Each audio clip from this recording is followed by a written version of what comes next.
दैनिक छत्तीसगढ़ के जम्मू संगवारी मल्ला जय जोहार। नमस्कार। दैनिक छत्तीसगढ़ चैनल देखना शुरू कर चुके हैं आप, और छत्तीसगढ़ प्रदेश की आज की तमाम सभी महत्वपूर्ण बड़ी खबरों की शुरुआत एक छोटे से सब्सक्राइब के साथ। छत्तीसगढ़ में पंचायत सचिव अनिश्चितकालीन हड़ताल पर चले गए हैं, जहां अपनी विभिन्न मांगों को लेकर विधानसभा का घेराव किया गया। त्रिस्तरीय पंचायत चुनाव संपन्न होते ही ग्राम पंचायत के सचिवों ने अपनी मांगों को लेकर हड़ताल पर जाने का फैसला किया है। 17 मार्च सोमवार से विधानसभा का घेराव करने के पश्चात 18 मार्च को सभी ब्लॉक और जिला मुख्यालयों में इनके धरना प्रदर्शन की शुरुआत की गई है। इसी कड़ी में अगर बात करें तो मंच पर मैदान के विकासखंड के समस्त सचिव एकत्रित होकर हड़ताल करते और शासन के खिलाफ जमकर नारेबाजी करते नजर आए हैं।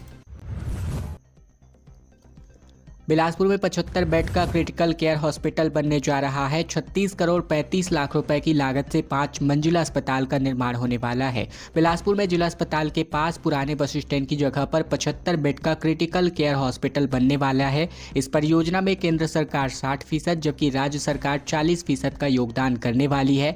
ये 5 मंजिला अस्पताल आधुनिक चिकित्सा सुविधाओं से लैस होगा, जिसमें 12 आईसीयू के bed, 12 HDU bed, 30 isolation ward, 5 isolation room और 4 डायलिसिस यूनिट, जबकि 4 एमसीएच और 10 इमरजेंसी बेड की सुविधा होने वाली है। अस्पताल में एक्सरे, सोनोग्राफी, पैथोलॉजी, एमआरआई और सीटी स्कैन जैसी आधुनिक सुविधाएं भी उपलब्ध होने वाली हैं।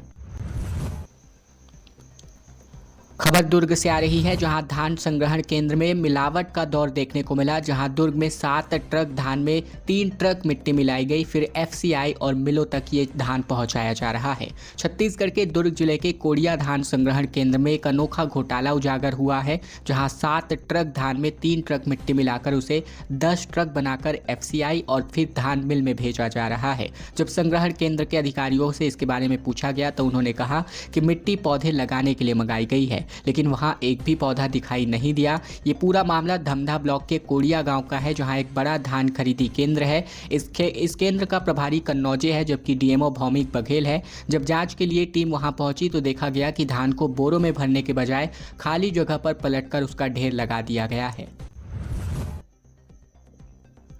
ट्रक और वैन की टक्कर की वजह से 1.5 साल की बच्ची समेत कुल 3 लोगों की जान चली गई। महासमुंद में शादी से पूरा परिवार वापस लौट रहा था। छत्तीसगढ़ के महासमुंद जिले में ट्रक और इको वैन की आमने सामने टक्कर में 3 लोगों की जान चली गई। वहीं बात करें तो एक ही परिवार के हैं सभी लोग। शादी समारोह से वापस लौट रहे थे, तभी हादसे का शिकार हो गए। और ये पूरा मामला कोमाखान थाना क्षेत्र का है। मिली जानकारी के मुताबिक मरने वालों में 1.5 साल की बच्ची खुशी साहू, जोहन साहू और पूनम साहू शामिल है। सभी घायलों को गंभीर हालात में महासमुंद के अस्पताल में भर्ती कराया गया, जहां ये सभी खोपली पड़ाव गांव के रहने वाले हैं।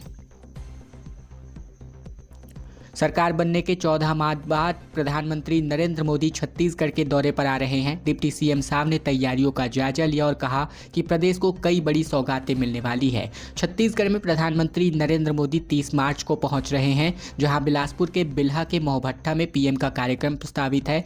कार्यक्रम के स्थल को लेकर तैयारियां शुरू कर दी गई हैं। डिप्टी सीएम अरुण साव ने सेक्रेटरी मनोज पिंगुआ के साथ तैयारियों की समीक्षा करने मोहभट्टा कार्यक्रम स्थल का निरीक्षण किया। डिप्टी सीएम साहब ने जिले के तमाम अधिकारियों से चर्चा करते हुए जिम्मेदारियों को तय समय में पूरा करने का निर्देश और साथ ही तैयारियों का जायजा भी लिया। डिप्टी सीएम ने बताया कि प्रधानमंत्री मोदी का छत्तीसगढ़ दौरा ऐतिहासिक होने वाला है। भारतीय रेलवे ने 6 लोकल ट्रेनों को बहाल कर दिया है। दरअसल रायपुर, बिलासपुर, कोरबा के यात्रियों को थोड़ी बहुत राहत दी गई है। जेडी पैसेंजर गोंदिया तक जाएगी, जबकि पूरी मिलाकर 36 ट्रेनों को रद्द किया गया है। रेलवे ने 6 पैसेंजर ट्रेनों को एक बार फिर से बहाल किया है। 36 ट्रेनों को रद्द करने के बाद बता दें कि इन ट्रेनों में Bilaspur Raipur MEMU passenger, Raipur Bilaspur MEMU passenger, जबकि Bilaspur Gevra road MEMU passenger, Gevra road Bilaspur MEMU passenger और वहीं बीच में समाप्त होने वाली झारसगुड़ा गोंदिया मेमू पैसेंजर और गोंदिया झारसगुड़ा मेमू पैसेंजर को बहाल किया गया है। झारसगुड़ा से चलने वाली झारसगुड़ा गोंदिया मेमू पैसेंजर को बिलासपुर में ही समाप्त होना था, लेकिन अब ये ट्रेन गोंदिया तक जाने वाली है।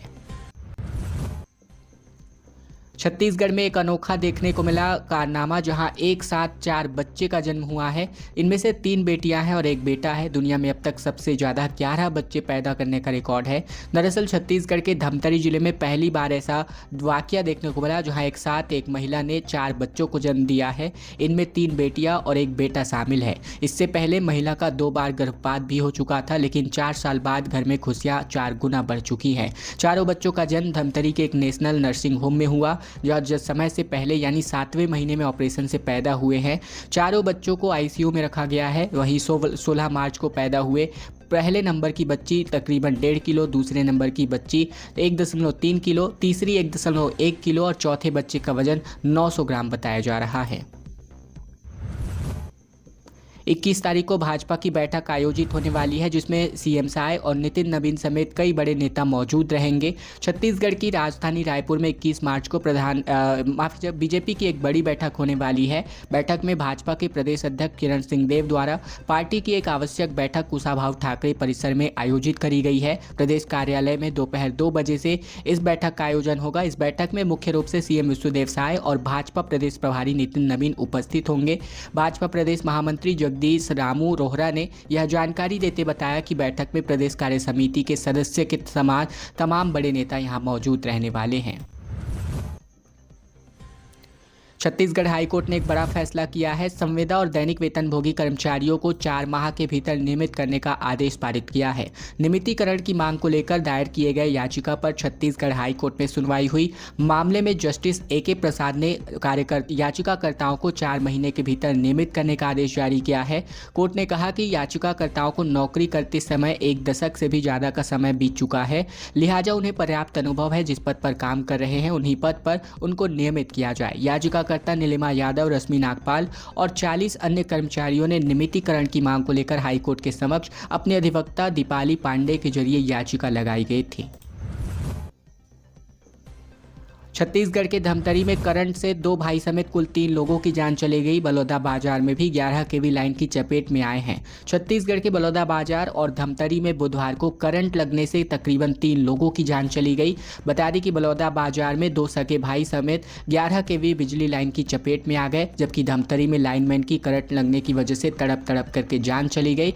इसके अलावा बलौदा बाजार में मरने वाले दोनों सगे भाइयों का नाम सोमनाथ पटेल जबकि तुकाराम पटेल है और दोनों लवन थाना क्षेत्र के कसियारा गांव के रहने वाले थे। वहीं धमतरी में लाइनमैन पूरन साहू की भी जान चली गई। पायलट ने पीएससी की मीटिंग रखी, जहां पीसीसी चीफ बदलाव पर ब्रेक लगा दिया गया है। बैठक में टीएस सिंहदेव नजर नहीं आए। छत्तीसगढ़ कांग्रेस प्रदेश प्रभारी सचिन पायलट ने पॉलिटिकल अफेयर्स कमेटी की बैठक करी, जहां बैठक में पूर्व डिप्टी सीएम टीएस सिंहदेव उपस्थित नजर नहीं आए। बैठक के बाद बात करें तो अब मीटिंग के बाद पायलट ने कहा कि जो भी निष्क्रिय हैं ऐसे लोगों को बदला जाएगा। पार्टी से खिलाफत करने वालों को पर सख्त एक्शन होगा। पायलट ने आगे कहा कि छत्तीसगढ़ में कांग्रेस की स्थिति, चुनाव के परिणाम जैसे कई महत्वपूर्ण विषयों पर चर्चा हुई है। आने वाले 9 महीने में संगठन को और ताकत देने के लिए रोड मैप बनाया जाएगा। इसके अलावा कांग्रेस आम लोगों के बीच जाएगी। कांग्रेस मास कांटेक्ट करेगी और इसके पहले रायपुर जेल में पायलट कवासी लखमा से मिलने पहुंचे हुए थे। बता दें AICC महासचिव और प्रदेश प्रभारी सचिन पायलट ने स्पष्ट किया है कि जल्द ही संगठन में नियुक्तियां करी जानी है। बागी पार्षद आकाश तिवारी की कांग्रेस में वापसी देखने को मिल रही है। प्रदेश प्रभारी सचिन पायलट ने पार्टी में इनको प्रवेश कराया और कहा कि अब अनुशासनहीनता बर्दाश्त नहीं करी जाएगी। छत्तीसगढ़ कांग्रेस से बगावत कर निर्दलीय पार्षद बने आकाश तिवारी की घर वापसी कर दी गई है। प्रदेश प्रभारी सचिन पायलट ने बीते दिन उन्हें दोबारा कांग्रेस में शामिल कराया और इस दौरान पीसीसी चीफ दीपक बैज, नेता प्रतिपक्ष रणदास महंत और महामंत्री मलकीत सिंह गैदू भी शामिल रहे। इसके बाद बाहर आकर मीडिया के सामने सचिन पायलट ने कहा कि पार्टी में अब कोई भी अनुशासनहीनता बर्दाश्त नहीं करी जाएगी। उन्होंने कहा कि अब तक की कार्यवाही को लेकर उन्होंने संकोच किया था, लेकिन अब समय आ गया है कि अगर कोई पार्टी की नीति से बाहर रहेगा तो उनके कामों को पार्टी से नुकसान होगा तो उन पर तुरंत कार्यवाही किया जाएगा। आदिवासी छात्रावासों में 25 बच्चों की मौत पर सदन में जोरदार हंगामा बीते दिन देखने को मिला, जहां कांग्रेस विधायक ने कहा कि सरकार आंकड़े छुपाने में बिजी है। छत्तीसगढ़ के सरकारी और आदिवासी छात्रावासों में 2022 से लेकर अब तक 25 बच्चों की जान चली गई है। ये जानकारी सरकार की तरफ से विधानसभा में दी गई है। कांग्रेस विधायकों ने आंकड़े कम बताने का आरोप लगाकर सदन में जोरदार हंगामा किया। बजट सत्र में बीते दिन कांग्रेस विधायक लखेश्वर बघेल की बच्चों की मौत का मामला इन्होंने उठाया, जहां उन्होंने सरकार से कहा कि छात्रावासों में बच्चे सुरक्षित नहीं हैं। जब वो सरकार पर आरोप लगाने लगे तो जवाब में वन मंत्री केदार कश्यप ने कहा कि यह कांग्रेस सरकार के समय की स्थिति है।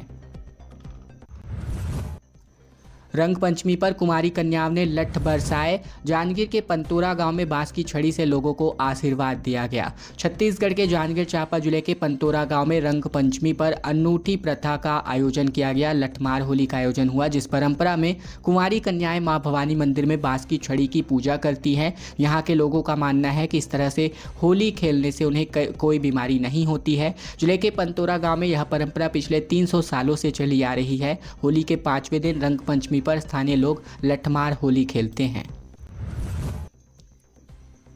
बिलासपुर में अपोलो अस्पताल रोड पर अतिक्रमण हटाने का विरोध देखने को मिला। बुलडोजर के सामने लोग बैठते नजर आए।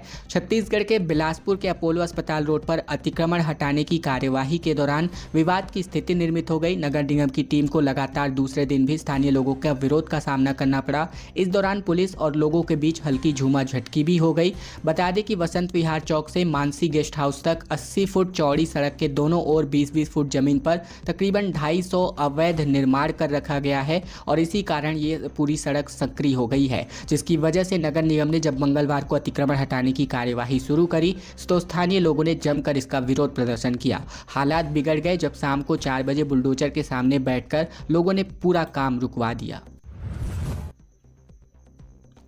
बाउंड्री वॉल को तोड़ करके गर्ल्स हॉस्टल में एक हाथी घुस गया। मरवाही में छात्राओं ने दहशत में अपनी पूरी रात गुजारी है। छत्तीसगढ़ के अलग अलग क्षेत्रों में बीते 2 दिनों में हाथियों ने उत्पात मचाया है। पहली घटना गौरेला पिंडरा मरवाही की है, जहां सोमवार की रात एक हाथी बाउंड्री वॉल को तोड़ते हुए गर्ल्स हॉस्टल में घुस गया। छात्राओं को पूरी रात दहशत के साए में गुजारनी पड़ी। फिलहाल वन विभाग की टीम हाथी पर नजर बनाए हुए है। दूसरी घटना रायगढ़ वन परिक्षेत्र की है, जहाँ हाथियों ने किसान की गेहूँ और मूंगफली की फसल को चौपट कर दिया। 2 हाथी मंगलवार की रात 12 किसानों की सब्जी बाड़ी में पहुंचकर फसलों को रौंद कर बर्बाद कर दिए और वन विभाग को नुकसान आकलन करने का अंदेशा तक नहीं है।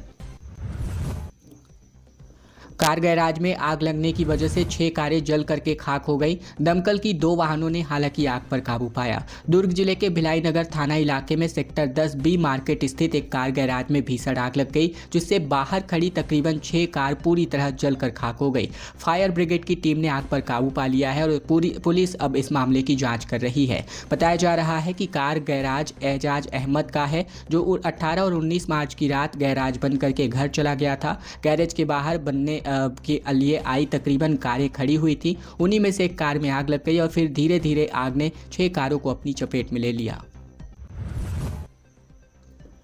रंग पंचमी पर बाबा कमलेश्वर नाथ की भव्य यात्रा निकाली गई। बारात में जांजगीर चांपा से हजारों श्रद्धालुओं की भीड़ देखने को मिली, जबकि नागा साधुओं ने भी अपना शौर्य प्रदर्शन किया।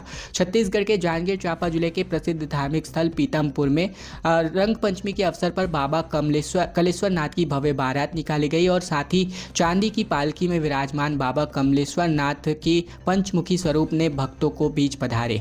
हसदेव नदी के तट पर स्थित पीतमपुर में यह परंपरा सैकड़ों वर्षों से चली आ रही है। वहीं बात करें तो रंग पंचमी से शुरू होने वाले 15 दिवसीय मेले की शुरुआत बाबा की बारात से करी जाती है।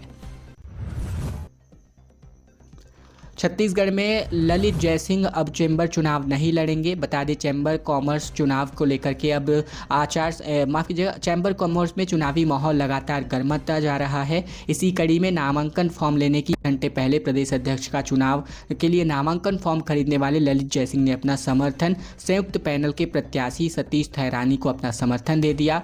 बता दें कि वह अध्यक्ष पद का चुनाव अब नहीं लड़ेंगे। खबरों का सिलसिला बस यही तक का था। वीडियो अगर आपको पसंद आया, वीडियो को लाइक करना बिल्कुल मत भूलेगा। इसके अलावा अगर आप चैनल पर नए हैं, चैनल जरूर से सब्सक्राइब कर लीजिएगा। साथ ही वीडियो आप कहां से देख रहे हैं कमेंट बॉक्स में लिखकर जरूर अवगत कराइएगा।